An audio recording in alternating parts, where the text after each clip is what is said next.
Que Dios les bendiga, hermanos. Vamos a abrir nuestras Biblias de nuevo a la primera carta a Timoteo, capítulo 3. Hemos estado viendo los requisitos que Dios ha establecido para el oficio de anciano, obispo, en la iglesia de nuestro Señor Jesucristo. Y hoy vamos a seguir viendo estos requisitos. Empezamos leyendo en el versículo 1, pero nuestro texto el día de hoy es de la última parte del versículo 3 hasta el versículo 7. Dice así la palabra del Señor. Palabra fiel es esta: si alguien aspira al cargo de obispo, buena obra desea hacer. Un obispo debe ser, pues, irreprochable, marido de una sola mujer, sobrio, prudente, de conducta decorosa, hospitalario, apto para enseñar, no dado a la bebida, no pendenciero, sino amable, no contencioso, no avaricioso, que gobierne bien su casa, teniendo a sus hijos sujetos con toda dignidad. Pues si un hombre no sabe cómo gobernar su propia casa, ¿cómo podrá cuidar de la iglesia de Dios? No debe ser un recién convertido, no sea que se envanezca y caiga en la condenación en que cayó el diablo.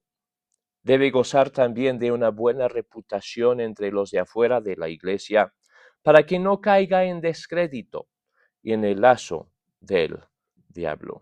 Oremos al Señor. Padre Celestial, pedimos, Señor, tu ayuda. Dirígenos, te pedimos, guíanos, enséñanos por medio de tu palabra, Señor. En el nombre de Cristo Jesús. Amén.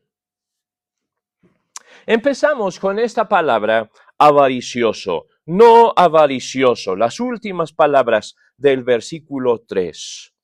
La persona no avariciosa es una persona contenta. Dios quiere que sus ancianos de la iglesia sean personas contentas, no hombres motivados principalmente por el amor al dinero, sino motivados por el amor a Él y a su pueblo, a su iglesia.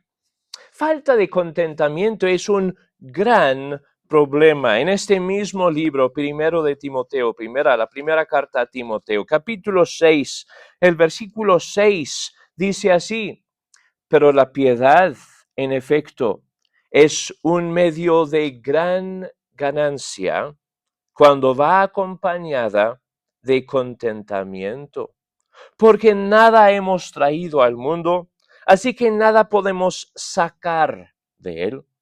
Y si tenemos que comer y con qué cubrirnos, con esto estaremos contentos.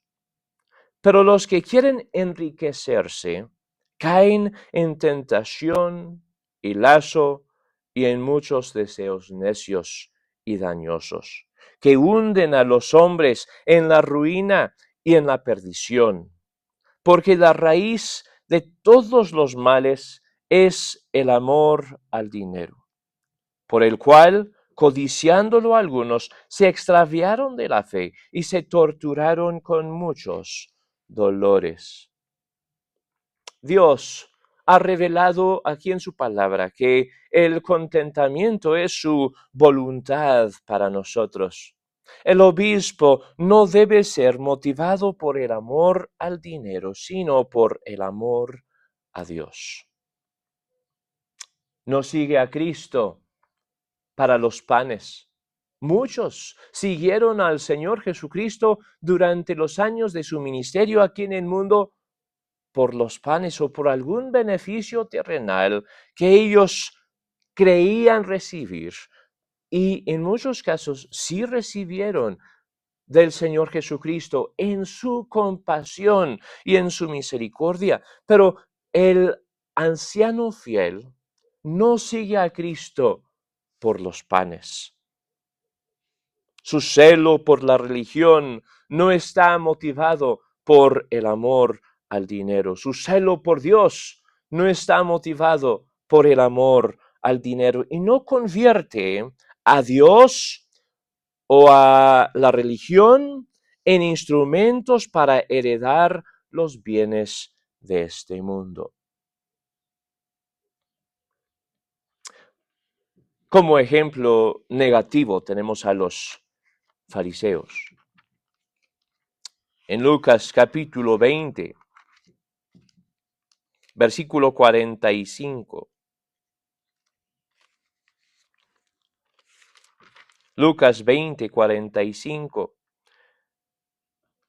Mientras todo el pueblo escuchaba, dijo a sus discípulos: cuídense de los escribas, a quienes les gusta andar en vestiduras largas y son amantes de los saludos respetuosos en las plazas y de ocupar los primeros asientos en las sinagogas y los lugares de honor en los banquetes, que devoran las casas de las viudas y por las apariencias hacen largas oraciones.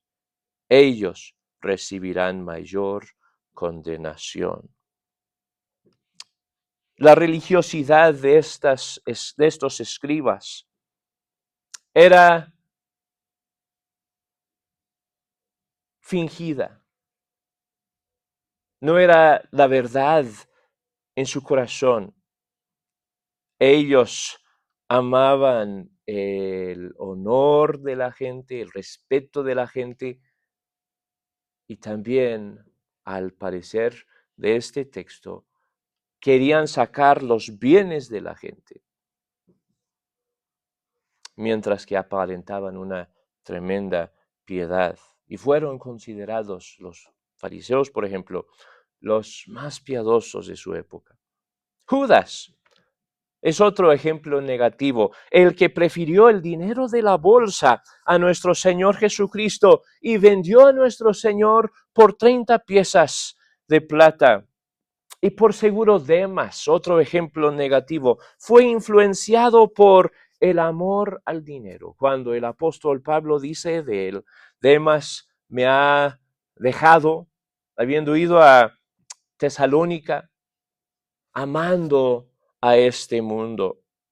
El amor al dinero es una de las más peligrosas atracciones para el que quiera servir a Dios.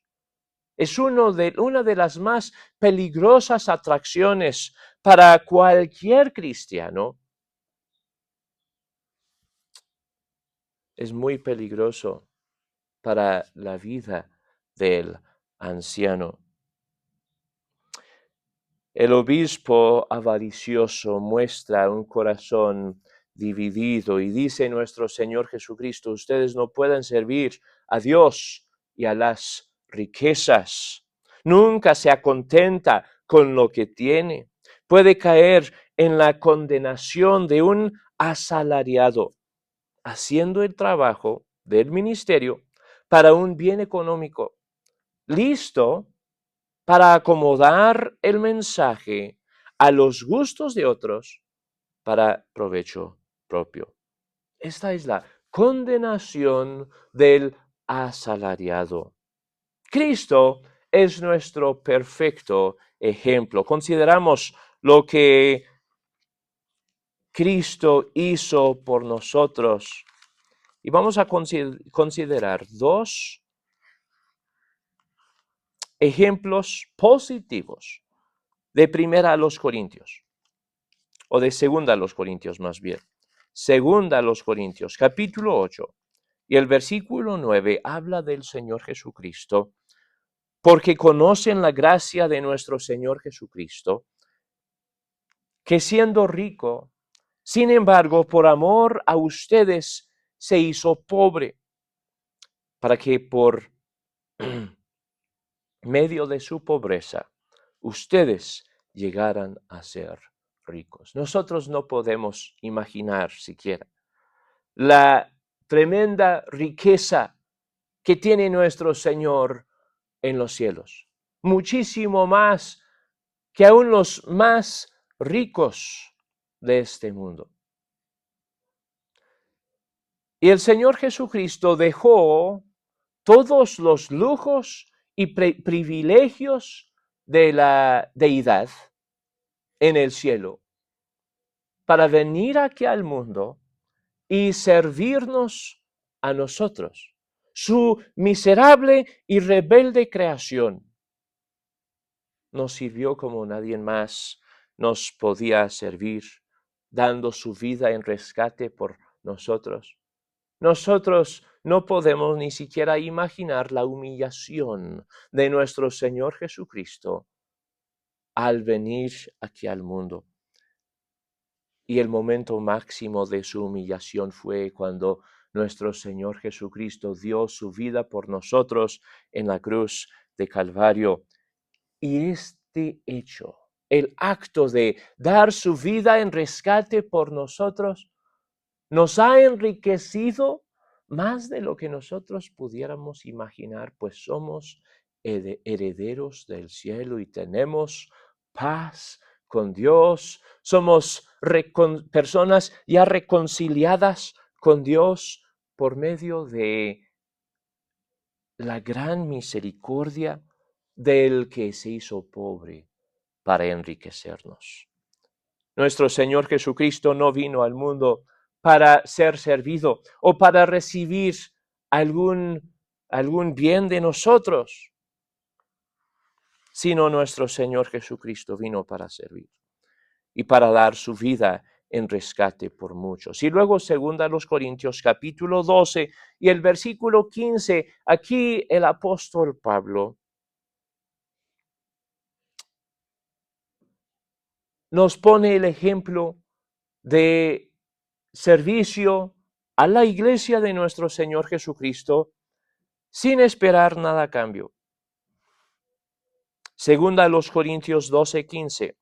Y yo con mucho gusto gastaré lo mío, y aun yo mismo me gastaré por sus almas. Si los amo más, seré amado menos. El apóstol Pablo tenía esta actitud, la disposición de gastar todo lo que él tenía por el bien de la iglesia, por el bien espiritual de la iglesia de Dios. Y no solo de gastar sus posesiones, sino de gastarse a sí mismo por su beneficio. Ahora, en cuanto al rol de los ancianos, quisiera hacer unas aclaraciones. Ha habido mucha discusión en cuanto a el rol de anciano y el dinero. Y vamos a ver algunos textos bíblicos que creo que nos ayudan a entender esto un poquito mejor. Primeramente, no es problema que el anciano tenga otros negocios o trabajos. Bíblicamente no es problema que el anciano tenga otro empleo o quizás un negocio propio. En el libro de Hechos, aquí otra vez el apóstol Pablo pone el ejemplo de cómo sirvió a la iglesia sin esperar nada a cambio y pagando sus propios gastos.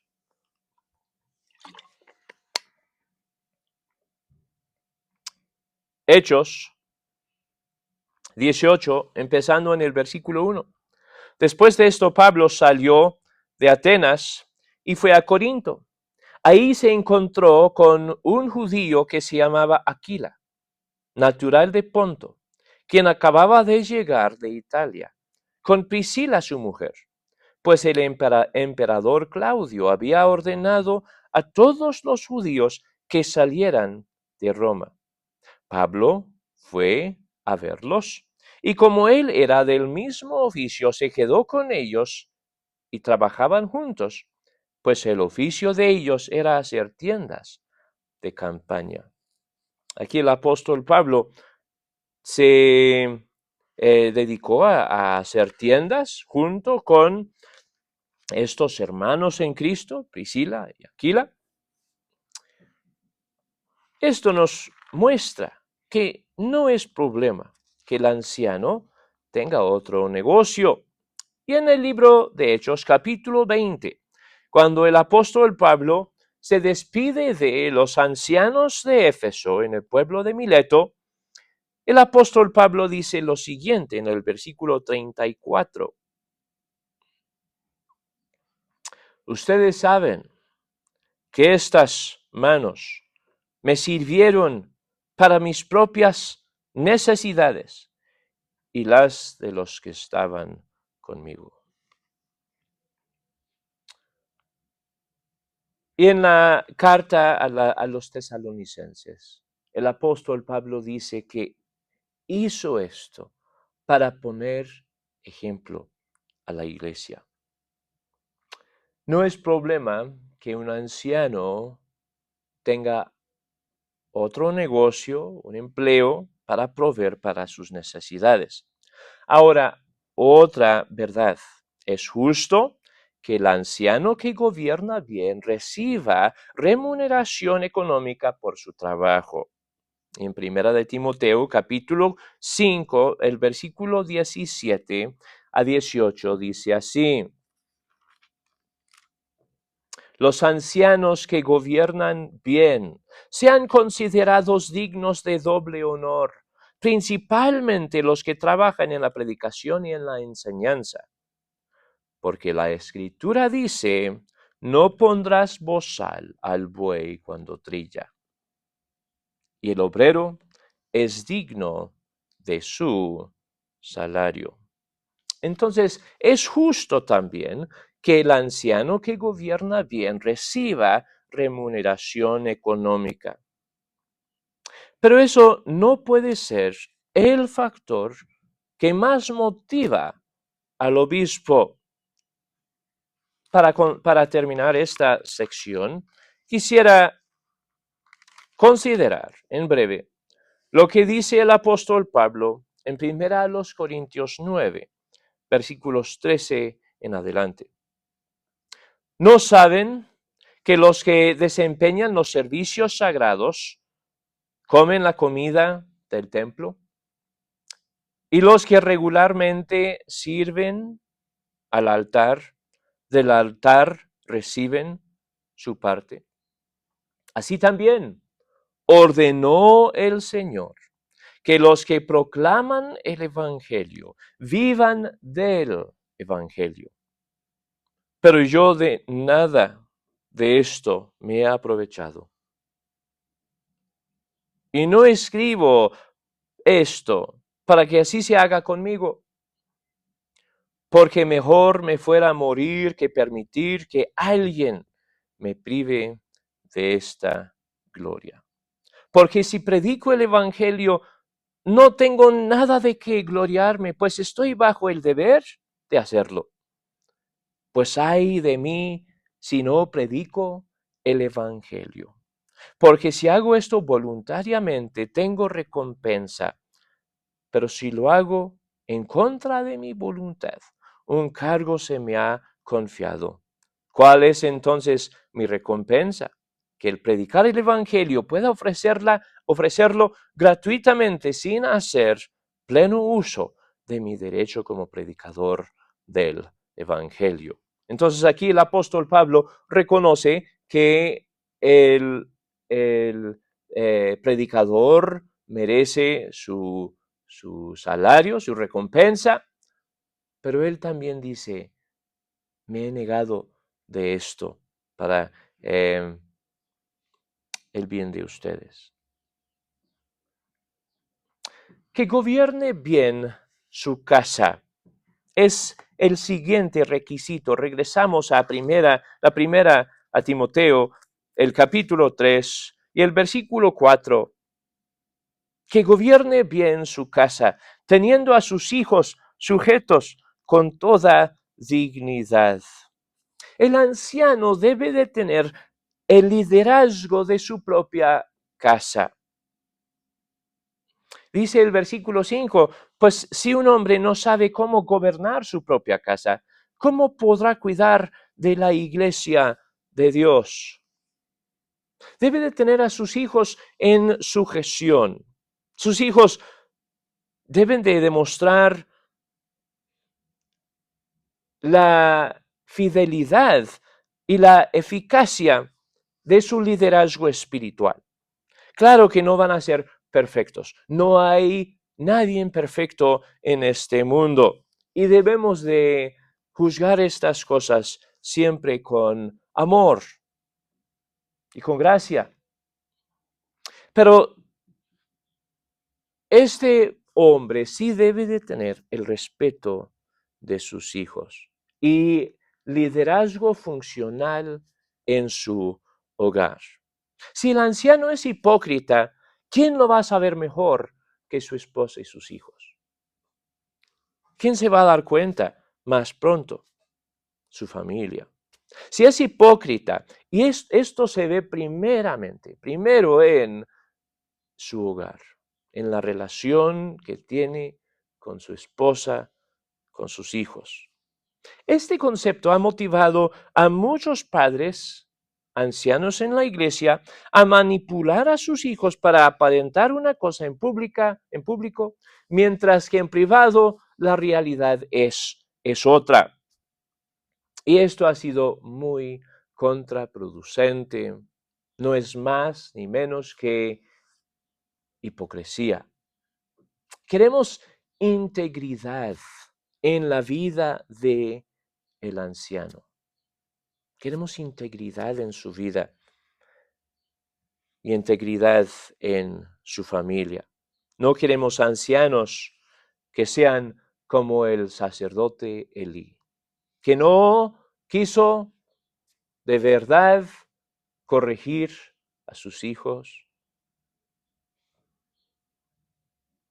no mostró amor al pueblo de Dios. Fue motivado quizás por sus propios apetitos a no poner orden en su casa. Y su familia sufrió una maldición que afectó sus generaciones. La herramienta más eficaz para producir una familia bíblicamente exitosa es el amor. Luego dice, en el versículo 6, no debe ser un recién convertido, no sea que se envanezca y caiga en la condenación en que cayó el diablo. No puede ser uno que recientemente llegó a la fe de nuestro Señor Jesucristo. El recién convertido carece de la experiencia necesaria para ejercer el rol de anciano. Carece de la experiencia de vivir años caminando con el Señor. No tiene la experiencia de recibir la gracia de Dios durante años de fallas en su vida cristiana. La estabilidad y la madurez solo vienen con experiencia. ¿Y cuál es el peligro mencionado aquí? La vanidad. Se envanezca y caiga en la condenación del diablo. La vanidad, el orgullo, es un peligro para todo cristiano, pero especialmente en nuestro texto para los recién convertidos que llegan a ocupar un lugar de liderazgo en la congregación. La soberbia es muy engañosa y muy peligrosa. Y necesitamos velar por nuestros corazones, considerando el peligro de el orgullo, la soberbia, la vanidad. que el Señor nos libra de estas cosas. Dice luego, en el versículo 7, debe gozar también de una buena reputación entre los de afuera de la iglesia, para que no caiga en descrédito en el lazo del diablo. Debe de tener una buena reputación entre los de afuera. No lo tiene que caer bien, no tiene que caer bien a todos los de afuera. No los tiene que consentir, pero debe gozar de una buena reputación delante del mundo, sobre todo en asuntos morales como su honestidad, su moralidad sexual, su prudencia, su decoro. Debe de tener una buena y respetable reputación entre los de afuera. Ellos no tienen que estar de acuerdo con su doctrina. Es más, si todo el mundo está de acuerdo con su doctrina, es un gran problema. Y tal vez hasta lo odian por su fe en el Señor Jesucristo. Eso también puede ser la realidad, que lo odian por su piedad,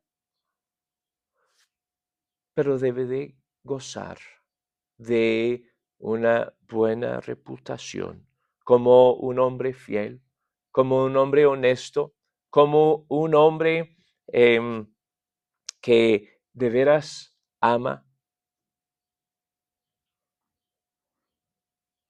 El peligro es el descrédito. Es una vergüenza para toda la iglesia cuando sus líderes tienen mala reputación por su mala conducta. En veces ocasiona vergüenza a nivel internacional cuando un pastor cae en descrédito, cae en el pecado.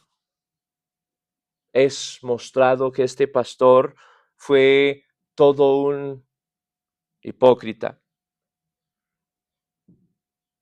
Líderes de mala reputación traen vergüenza sobre la iglesia de nuestro Señor Jesucristo y tenemos que velar por esto y luchar en contra de esto en nuestras propias vidas y ser cuidadosos de quienes nombramos como ancianos en la iglesia de nuestro Señor. En los últimos 2 versículos se menciona 2 veces al diablo. Él es el principal enemigo de la iglesia de nuestro Señor Jesucristo y de sus líderes. Satanás anhela el fracaso de los ancianos. Estamos nosotros en guerra espiritual contra el diablo. A veces nos parece que nuestra lucha es contra hombres, pero sabemos que no lo es. Parece ser que los ataques vienen de ellos, pero en realidad el cerebro, tras toda oposición al Evangelio, al reino de Dios, es Satanás mismo. Y Satanás será vencido. No tenemos que temer a Satanás. Él será vencido. El libro de Apocalipsis muestra la victoria de nuestro Señor Jesucristo sobre todos sus enemigos. Nosotros, aunque hay mucho del fin de la historia que desconocemos, hay mucho que sí conocemos también. Y algo que sabemos es que Cristo tendrá victoria absoluta sobre todos sus enemigos. Viendo estos requisitos que hemos considerado ya en 3 semanas, vemos que el apóstol Pablo y el Espíritu Santo tienen el oficio de anciano en la iglesia en alta estima. El apóstol Pablo lo considera un excelente trabajo, un importante cargo. También hemos visto que este oficio puede requerir de mucho sacrificio, sacrificio de tiempo y de comodidad, sacrificio de la buena opinión de otras personas. En el tiempo en que el apóstol Pablo escribió esto,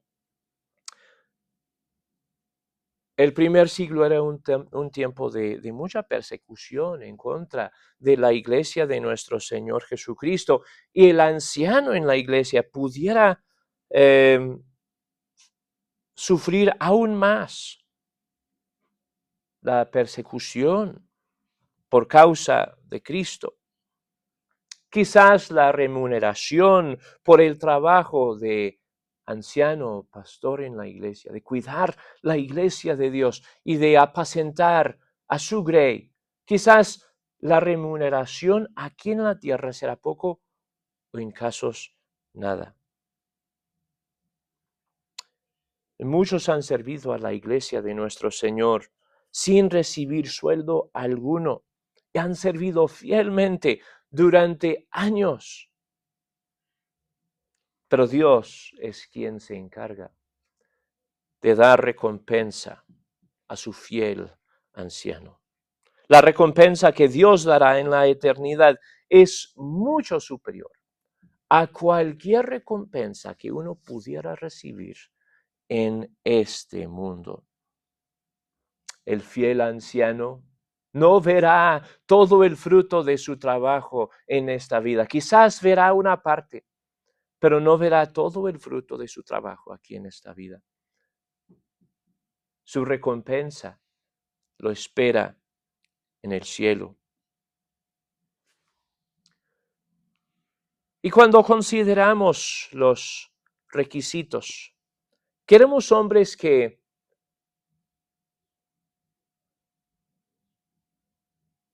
llenan estos requisitos, pero sabemos que todos fallamos, todos erramos en muchas cosas. Nuestra justicia no es principalmente nuestra conformidad a estos requisitos. Cristo es la justicia de su pueblo. Él es Yahweh Tzidkenu, el Señor, nuestra justicia.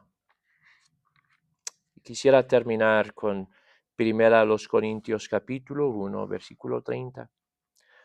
Pero por obra suya están ustedes en Cristo Jesús, el cual se hizo para nosotros sabiduría de Dios y justificación, santificación y redención, para que tal como está escrito, el que se gloríe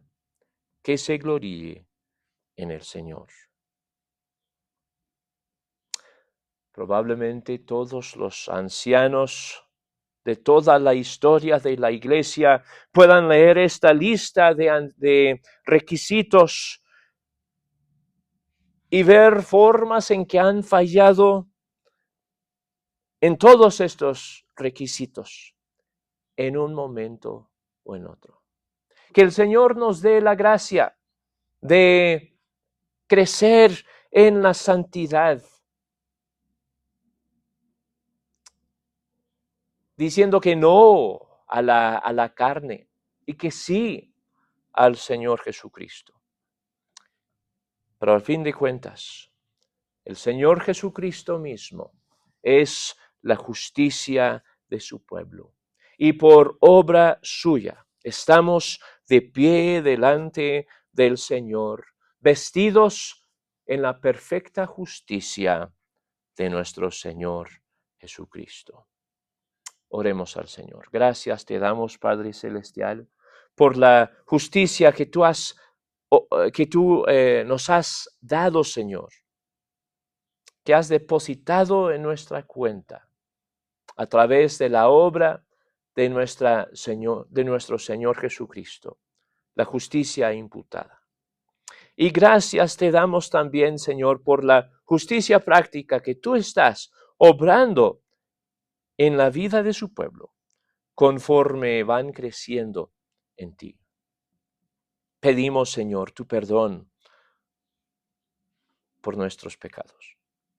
Y pedimos también, Señor, que sigas obrando en nosotros, Señor, madurándonos, preparándonos más y más para la obra del ministerio que tú tienes para nosotros. Levanta, te pedimos, ancianos, para dirigir tu iglesia, Señor, en nuestra época. Concédenos, Señor, esta gracia. En el nombre de Cristo Jesús. Amén.